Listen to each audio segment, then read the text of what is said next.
మాజీ బీజేపీ నేత గోషామహల్ ఎమ్మెల్యే రాజాసింగ్ మళ్లీ ఘర్ వాపసీ అనేందుకు సిద్ధంగా ఉన్నారా?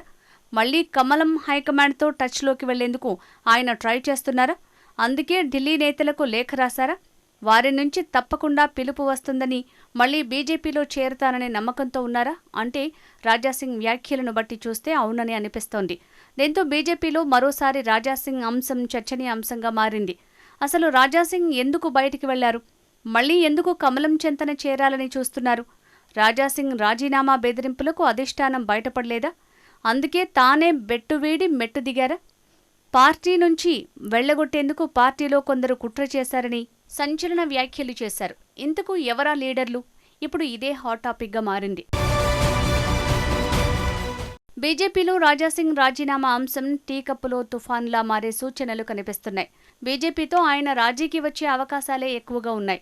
జరిగిందేదో జరిగిపోయింది, మళ్లీ పార్టీలోకి వస్తా, నన్ను తీసుకోండి అనే అభిప్రాయానికి రాజాసింగ్ వచ్చినట్టు తెలుస్తోంది. అందుకే ఆయన బీజేపీ హైకమాండ్తో టచ్లోకి వెళ్లారని, అందుకే లేఖ రాసి రిప్లై కోసం వేచి చూస్తున్నారనే ప్రచారం జరుగుతోంది. రాజాసింగ్ గోషామహల్ శాసనసభ నుంచి 3 సార్లు బీజేపీ ఎమ్మెల్యేగా గెలిచి హ్యాట్రిక్ విజయం సాధించారు. ఒకసారి అసెంబ్లీ బీజేఎల్పీ నేతగా కొనసాగారు. పార్టీలో ఫైర్ బ్రాండ్గా కట్టర్ హిందూత్వవాదిగా పేరొందారు.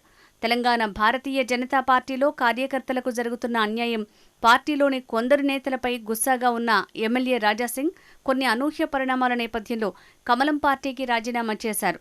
తను చేసిన రాజీనామాను ఢిల్లీ పెద్దలు ఆమోదించారని, రాజీనామాకు దారితీసిన పరిస్థితులపై ఆరా తీస్తారని ఆయన భావించారు. కానీ అక్కడ అసలు ట్విస్ట్ మొదలైంది.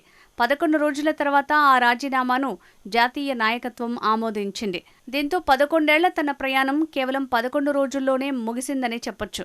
పార్టీ పెద్దలు తీసుకున్న నిర్ణయంతో షాక్ తిన్న రాజాసింగ్ ఎందుకిలా అయిందని ఆవేదన చెందినట్లు తెలుస్తోంది. తానొకటి తెలిస్తే అధిష్టానం మరో విధంగా ఆలోచన చేసిందని మనసులో తెగ మదనపడిపోయారని సమాచారం. రాజాసింగ్ పార్టీకి రాజీనామా చేసిన తర్వాత పార్టీ పెద్దలు పిలిచి తనతో మాట్లాడతారని భావించారు. ఆ సమయంలో పార్టీలో జరుగుతున్న పరిణామాలు, కొందరు నేతల కారణంగానే పార్టీకి జరుగుతున్న నష్టం, కింది స్థాయిలో కార్యకర్తలు పడుతున్న ఇబ్బందులను జాతీయ నాయకత్వం దృష్టికి తీసుకువెళ్లాలని అనుకున్నారు. కానీ అలా జరగలేదు.